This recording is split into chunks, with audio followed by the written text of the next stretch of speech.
بسم اللہ الرحمن الرحیم۔ السلام علیکم۔ جتنی تیزی سے زندگی کم ہوتی جا رہی ہے، کوشش کریں کہ اتنی ہی تیزی سے اپنے اندر کی بدگمانیاں، ضد، انا، حسد، نفرتیں اور حکمرانیت کو بھی کم کر لیں، تاکہ جو زندگی رہ گئی ہے وہ بھی اور آخرت بھی آسان ہو جائے۔ آج انشاءاللہ سورہ الفیل کی آیت نمبر 1 سے سٹارٹ کریں گے۔ اس کا ترجمہ اور تفسیر تفہیم القرآن سے بیان کروں گی، جو اہل سنت جماعت کے لیے ہے۔ سورہ فیل قرآن مجید کی سورہ نمبر 105 ہے، جو پارہ نمبر 30 میں شامل ہے۔ یہ ایک مکی سورت ہے اور اس کی 5 آیات ہیں۔ اس سورت میں اللہ تعالیٰ نے ایک نہایت اہم اور ایمان افروز واقعہ بیان فرمایا ہے، جو خانہ کعبہ کی حفاظت سے متعلق ہے۔ اس صورت میں اصحاب فیل یعنی ہاتھی والوں کے واقعے کا ذکر ہے۔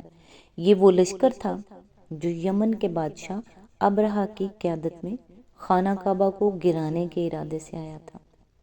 اللہ تعالیٰ نے اپنی قدرت سے ان کے اس ناپاک ارادے کو ناکام بنا دیا اور چھوٹے چھوٹے پرندوں یعنی ابابیل کے ذریعے ان پر کنکریاں برسائیں، جس کے نتیجے میں وہ تباہ و برباد ہو گئے۔ سورہ فیل ہمیں یہ سبق دیتی ہے کہ اللہ تعالیٰ اپنے گھر اور اپنے دین کی حفاظت خود فرماتا ہے، اور جو بھی اللہ کے مقابلے میں تکبر اور سرکشی اختیار کرتا ہے وہ بالآخر ناکام اور رسوا ہوتا ہے۔ یہ سورت اللہ کی قدرت، نصرت اور حفاظت کی ایک واضح مثال ہے۔ تو آئیے سٹارٹ کرتے ہیں سورہ فیل کی آیت نمبر 1 سے۔ اعوذ باللہ من الشیطان الرجیم، بسم اللہ الرحمن الرحیم۔ تم نے دیکھا نہیں کہ تمہارے رب نے ہاتھی والوں کے ساتھ کیا کیا؟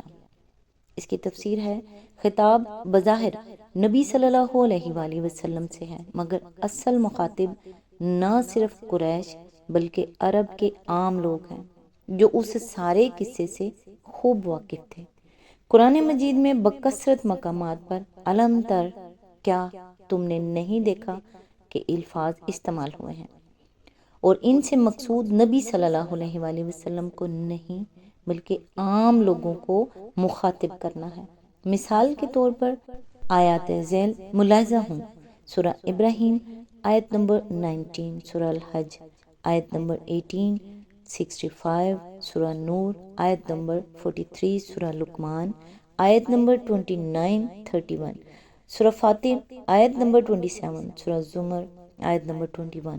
پھر دیکھنے کا لفظ اس مقام پر اس لیے استعمال کیا گیا ہے کہ مکہ اور اطراف مکہ اور عرب کے ایک وسیع علاقے میں مکے سے یمن تک ایسے بہت سے لوگ اس وقت زندہ موجود تھے جنہوں نے اپنی آنکھوں سے اصحاب الفیل کی تباہی کا واقعہ دیکھا تھا، کیونکہ اس واقعے کو گزرے ہوئے 40-45 سال سے زیادہ زمانہ نہیں ہوا تھا، اور سارا عرب ہی اس کی ایسی متواتر خبریں دیکھنے والوں سے سن چکا تھا کہ یہ واقعہ لوگوں کے لیے آنکھوں دیکھے واقعے کی طرح یقینی تھا۔ اسی آیت کے ضمن میں آگے فرمایا، یہاں اللہ تعالیٰ نے کوئی تفصیل اس امر کی بیان نہیں کی کہ یہ ہاتھی والے کون تھے، کہاں سے آئے تھے اور کس غرض کے لیے آئے تھے، کیونکہ یہ باتیں سب کو معلوم تھی۔ آیت نمبر 2، کیا اس نے ان کی تدبیر کو اکارت نہیں کر دیا؟ اس کی تفسیر ہے، اصل میں لفظ قاعدہ استعمال کیا گیا ہے جو کسی شخص کو نقصان پہنچانے کے لیے خفیہ تدبیر کے معنی میں بولا جاتا ہے۔ سوال یہ ہے کہ یہاں خفیہ کیا چیز تھی؟ 60,000 کا لشکر کئی ہاتھی لیے ہوئے اعلانیہ یمن سے مکہ آیا تھا، اور اس نے یہ بات چھپا کر نہیں رکھی تھی کہ وہ کعبے کو ڈھانے آیا ہے، اس لیے یہ تدبیر تو خفیہ نہ تھی۔ البتہ جو بات خفیہ تھی وہ حبشیوں کی یہ غرض تھی کہ وہ کعبہ کو ڈھا کر قریش کو کچل کر اور تمام اہل عرب کو مرعوب کر کے تجارت کا وہ راستہ عربوں سے چھین لینا چاہتے تھے جو جنوب عرب سے شام و مصر کی طرف جاتا تھا۔ اس غرض کو انہوں نے چھپا رکھا تھا اور ظاہر یہ کیا تھا کہ ان کے کلیسا کی جو بے حرمتی عربوں نے کی ہے اس کا بدلہ وہ ان کا معبد ڈھا کر لینا چاہتے ہیں۔ اسی آیت کے ضمن میں آگے فرمایا اصل الفاظ ہیں فی تضلیل، یعنی ان کی تدبیر کو اس نے گمراہی میں ڈال دیا، لیکن محاورے میں کسی تدبیر کو گمراہ کرنے کا مطلب اسے ضائع کر دینا اور اسے اپنا مقصد حاصل کرنے میں ناکام کر دینا ہے۔ جیسے ہم اردو زبان میں کہتے ہیں فلاں شخص کا کوئی داؤ نہ چل سکا یا اس کا کوئی تیر نشانے پر نہ بیٹھا۔ قرآن مجید میں ایک جگہ فرمایا گیا ہے وَمَا قَيْدُ الْكَافِرِينَ إِلَّا فِي ضَلَالٍ، یعنی مگر کافروں کی چال اکارت ہی گئی۔ سورہ المومن، اس سورت کو سورہ غافر اور سورہ مومن دونوں ناموں سے پکارا جاتا ہے۔ آیت نمبر 25 اور دوسری جگہ ارشاد ہوا وَأَنَّ اللَّهَ لَيَهْدِي قَيْدُ الْخَائِنِينَ، یعنی اور یہ کہ اللہ خائنوں کی چال کو کامیابی کی راہ پر نہیں لگاتا۔ سورہ یوسف آیت نمبر 52۔ اہل عرب امرؤ القیس کو الملک الذلیل، یعنی کہ ضائع کرنے والا بادشاہ کہتے تھے، کیونکہ اس نے اپنے باپ سے پائی ہوئی بادشاہی کو کھو دیا تھا۔ آیت نمبر 3 اور ان پر پرندوں کے جھنڈ بھیج دیے، اس کی تفسیر ہے اصل میں طیرن ابابیل کے الفاظ استعمال ہوئے ہیں۔ اردو زبان میں چونکہ ابابیل خاص قسم کے پرندے کو کہتے ہیں، اس لیے ہمارے ہاں لوگ عام طور پر یہ سمجھتے ہیں کہ یہ ابرہہ کی فوج پر ابابیلیں بھیجی گئی تھیں، لیکن عربی زبان میں ابابیل کے معنی ہیں بہت سے متفرق گروہ جو پے در پے مختلف سمتوں سے آئیں، خواہ وہ آدمیوں کے ہوں یا جانوروں کے۔ اکرمہ اور قتادہ کہتے ہیں کہ یہ جھنڈ پرندے بحر احمر کے طرف سے آئے تھے۔ سعید بن جبیر اور اکرمہ کہتے ہیں کہ اس طرح کے پرندے نہ پہلے کبھی دیکھے گئے تھے نہ بعد میں دیکھے گئے، یہ نہ نجد کے پرندے تھے نہ حجاز کے، اور نہ ہی تہامہ یعنی جہاز اور بحر احمر کے درمیان ساحلی علاقے کے۔ ابن عباس کہتے ہیں ان کی چونچیں پرندوں جیسی تھی اور پنجے کتے جیسے۔ اکرمہ کا بیان ہے کہ ان کے سر شکاری پرندوں کے سروں جیسے تھے، اور تقریباً سب راویوں کا متفقہ بیان ہے کہ ہر پرندے کی چونچ میں ایک ایک کنکر تھا اور پنجوں میں دو دو کنکر۔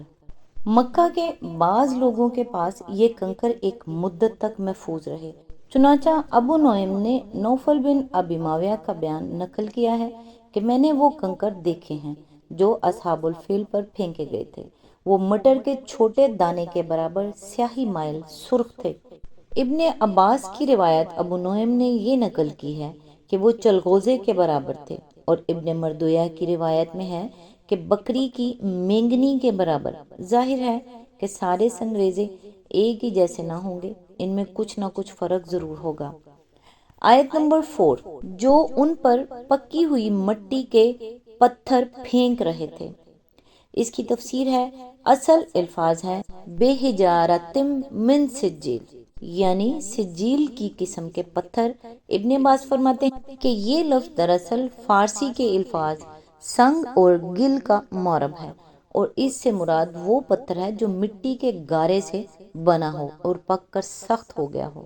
قرآن مجید سے بھی اس کی تصدیق ہوتی ہے۔ سورہ ہود آیت نمبر 82 اور سورہ ہجر آیت نمبر 74 میں کہا گیا ہے کہ قوم لوط پر سجیل کی قسم کے پتھر برسائے گئے تھے، اور انہی پتھروں کے متعلق سورہ زاریات آیت نمبر 33 میں فرمایا گیا ہے کہ وہ حجارتم من طین، یعنی مٹی کے گارے سے بنے ہوئے پتھر تھے۔ مولانا حمید الدین فراہی مرحوم و مغفور، جنہوں نے عہد حاضر میں قرآن مجید کے معنی و مطالب کی تحقیق پر بڑا قیمتی کام کیا ہے، اس آیت میں ترمیم کا فاعل اہل مکہ اور دوسرے اہل عرب کو قرار دیتے ہیں جو علم طرح کے مخاطب ہیں، اور پرندوں کے متعلق فرماتے ہیں کہ وہ سنگریزے نہیں پھینک رہے تھے بلکہ اس لیے آئے تھے کہ اصحاب الفیل کی لاشوں کو کھائیں۔ اس تعویل کے لیے جو دلائل انہوں نے دیے ہیں ان کا خلاصہ یہ ہے کہ عبد المطلب کا ابرہہ کے پاس جا کر کعبہ کے بجائے اپنے اونٹوں کا مطالبہ کرنا کسی طرح باور کرنے کے قابل بات نہیں ہے، اور یہ بات بھی سمجھ میں آنے والی نہیں ہے کہ قریش کے لوگوں اور دوسرے عربوں نے جو حج کے لیے آئے ہوئے تھے حملہ آور فوج کا کوئی مقابلہ نہ کیا ہو اور کعبے کو اس کے رحم و کرم پر چھوڑ کر وہ پہاڑوں میں جا چھپے ہوں۔ اس لیے صورت واقعہ دراصل یہ ہے کہ عربوں نے ابرہہ کے لشکر کو پتھر مارے اور اللہ تعالیٰ نے پتھراؤ کرنے والی طوفانی ہوا بھیج کر اس لشکر کا بھرکس نکال دیا۔ پھر پرندے ان لوگوں کی لاشیں کھانے کے لیے بھیجے گئے، لیکن جیسا کہ ہم دباچے میں بیان کر چکے ہیں، روایت صرف یہی نہیں ہے کہ عبد المطلب اپنے اونٹوں کا مطالبہ کرنے گئے تھے، بلکہ یہ بھی ہے کہ انہوں نے اونٹوں کا کوئی مطالبہ نہیں کیا تھا اور ابرہہ کو خانہ کعبہ پر حملہ کرنے سے باز رکھنے کی کوشش کی تھی۔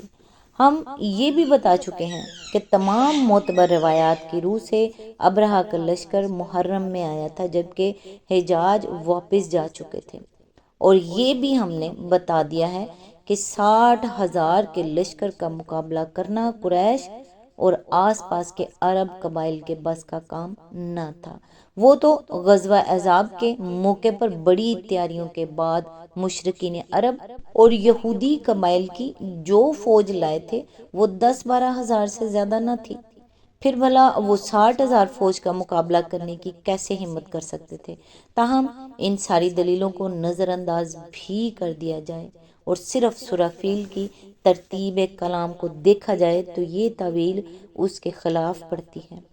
اگر بات یہی ہوتی کہ پتھر عربوں نے مارے اور اصحاب فیل بھوس بن کر رہ گئے اور اس کے بعد پرندے ان کی لاشیں کھانے کو آئے، تو کلام کی ترتیب یوں ہوتی کہ ترمیہم بحجارات من سجیل فجعلہم کعصف مأکول وارسل علیہم طیر ابابیل، یعنی تم ان کو پکی ہوئی مٹی کے پتھر مار رہے تھے، پھر اللہ نے ان کو کھائے ہوئے بھوس جیسا کر دیا اور اللہ نے ان پر جھنڈ کے جھنڈ پرندے بھیجے۔ لیکن یہاں ہم دیکھتے ہیں کہ پہلے اللہ تعالیٰ نے پرندوں کے جھنڈ بھیجنے کا ذکر فرمایا ہے، پھر اس کے متسلن بعد ترمیہم بحجارات من سجیل، جو ان کو پکی ہوئی مٹی کے پتھر مار رہے تھے فرمایا ہے، اور آخر میں کہا ہے کہ پھر اللہ نے ان کو کھائے ہوئے بھوس جیسا کر دیا۔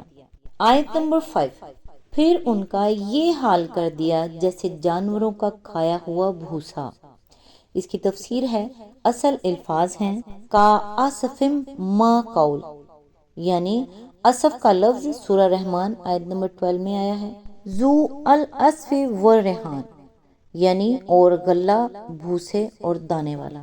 اس سے معلوم ہوا کہ اسف کے معنی اس چھلکے کے ہیں جو غلے کے دانوں پر ہوتا ہے اور جسے کسان دانے نکال کر پھینک دیتے ہیں، پھر جانور اسے کھاتے بھی ہیں اور کچھ ان کے چبانے کے دوران میں گرتا بھی جاتا ہے اور کچھ ان کے پاؤں تلے روندا بھی جاتا ہے۔ سورہ الفیل یہاں مکمل ہوئی۔ نیکسٹ انشاءاللہ سورہ قریش کی آیت نمبر 1 سے سٹارٹ کریں گے۔ اللہ تعالیٰ سے دعا ہے، یہ 3 دعائیں اپنے لیے لازمی مانگا کریں۔ یا اللہ مجھے ایسے گناہ سے بچا لے جس کی آپ توبہ قبول نہ کریں گے۔ یا اللہ مجھے ایسے گناہ سے اپنی پناہ میں رکھ جس کی وجہ سے تمام نیک اعمال ضائع ہوں۔ یا اللہ مجھے ایسے لوگوں میں شامل فرما دیجئے جن کے گناہ آپ نیکیوں میں بدل دیتے ہیں۔ آمین ثم آمین۔ نیکسٹ ویڈیو تک کے لیے دعا میں یاد رکھیے گا۔ اللہ حافظ۔